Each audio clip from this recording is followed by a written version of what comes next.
Hello, அஸ்ஸலாமு அலைக்கும். இன்றைக்கி நம்ம ஒரு கத்திரிக்காய் ரெசிபி பார்க்க போகிறோம். அதுக்கு பேர் கத்திரிக்காய் புலாவ். அதுக்கு முன்னாடி நான் ஒரு சின்ன விஷயம் சொல்லிக்கிறேன். பிடித்த விஷயம் நடந்தால் கடவுளை காரணம் சொல்கிறோம், பிடிக்காத விஷயம் நடந்தால் விதியை காரணம் சொல்கிறோம். நாம் மட்டும் எதுக்குமே காரணமாவதில்லை, நாம் தான் மனிதர்கள். ஓகே, இப்போ நம்ம சமையலுக்கு போகலாம். நான் இப்போது இதில் 3 டேபிள் ஸ்பூன் கடலெண்ணெய் ஊற்றிருக்கேன். 2 வெங்காயம் வெட்டி வச்சுருக்கேன், அதை இதில் போட்டுக்கலாம். பட்டை கிளம்புலாம் ஒன்றும் போட வேண்டாம், வெறும் வெங்காயம் மட்டும் போட்டால் போதும். மீடியமான வெங்காயம் 2 வெங்காயம் வெட்டியிருக்கேன், அதை இதில் போட்டுக்கலாம். 5 பச்சை மிளகா போட்டுக்கலாம். புதினா ஒரு கைப்பிடி போட்டுக்கலாம். கொத்தமல்லி ஒரு கைப்பிடி போட்டுக்கலாம். இந்த புலாவ் நம்ம கொஞ்சம் வித்தியாசமாக செய்ய போகிறோம். புளி ஊற்றி செய்ய போகிறோம், அதுதான் இதில் கொஞ்சம் வித்தியாசம். இந்த வெங்காயம் கொஞ்சம் நல்லா வணங்கட்டும். 1 டீஸ்பூன் ஜிஞ்சர் கார்லிக் பேஸ்ட் போட்டுக்கலாம்.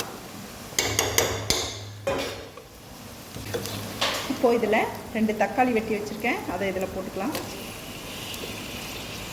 இப்போது 2 டீஸ்பூன் உப்பு போட்டுக்கலாம். இப்போது இதில் மிளகாத்தூள் 1 டீஸ்பூன்,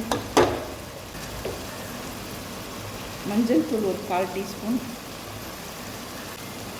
ஜீரகத்தூள் ஒரு 1/2 டீஸ்பூன், கொத்தமல்லி தூள் ஒரு 1/2 டீஸ்பூன், கரம் மசாலா ஒரு 1/4 டீஸ்பூன். நான் இந்த கத்திரிக்காவை சின்ன கத்திரிக்காய் வாங்கியிருக்கேன், இதை 6ஆக வெட்டியிருக்கேன். பாருங்கள், இந்த மாதிரி வெட்டிக்கிட்டு நீங்கள் இப்போ இதில் போட்டுக்கோங்க. நான் 1/4 கிலோ கத்திரிக்காய் எடுத்திருக்கேன், அதை இதில் இது கத்திரிக்காய் ஒரு 2 நிமிஷம் வணங்கட்டும். மூடி வச்சுக்கலாம். இப்போது 2 நிமிஷம் ஆயிடுச்சு. இப்போ இதில் ஒரு கோழி குண்டு சைஸு புளி தண்ணி ஊற்றிக்கலாம். நிறையா ஊற்றிடாதீங்க. இது ஒரு 2 நிமிஷம் கொதிக்கட்டும். இப்போது 2 நிமிஷம் ஆயிடுச்சு. நான் இப்போது பாஸ்மதி அரிசி 2 கிளாஸ் எடுத்திருக்கேன். அதுக்கு 1.5 கிளாஸ்ன்னு சொல்லிட்டு 3 கிளாஸ் தண்ணி ஊற்ற போகிறேன். நீங்கள் எந்த அரிசி நீங்கள் சேர்த்துக்கிறீங்களோ அதுக்கு தகுந்த மாதிரி தண்ணி ஊற்றிக்கோங்க. இன்னொன்று, நான் பாஸ்மதி அரிசி யூஸ் பண்ணியிருக்கேன். நீங்கள் சும்மா சாதாரண பொன்னி அரிசி கூட நீங்கள் யூஸ் பண்ணி இதை செஞ்சுக்கலாம். ஓகேங்களா? நான் இப்போ தண்ணி ஊற்றிடுறேன். நான் 3 கிளாஸ் தண்ணி ஊற்றுறேன். இப்போ தண்ணி கொதிக்குது, நம்ம இப்போ இதை போட்டுக்கலாம்.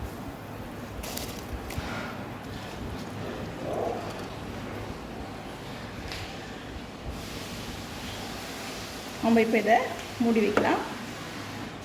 நம்மளோட சூப்பரான கத்திரிக்காய் புலாவ் ரெடி ஆகிடுச்சு. இப்போ நம்ம இதை 5 நிமிஷம் அப்படியே மூடி வச்சுருப்போம். அதுக்கப்புறமா நம்ம திறந்துக்கலாம். நம்மளோட சிம்பிள் அண்ட் டேஸ்டி கத்திரிக்காய் புலாவ் ரெடி ஆகிடுச்சு. நான் இப்போ இதை சர்வ் பண்ணி காட்டுறேன். ஓகேங்களா? நம்மளோட சூப்பரான டேஸ்டியான கத்திரிக்காய் புலாவ் ரெடி ஆகிடுச்சு.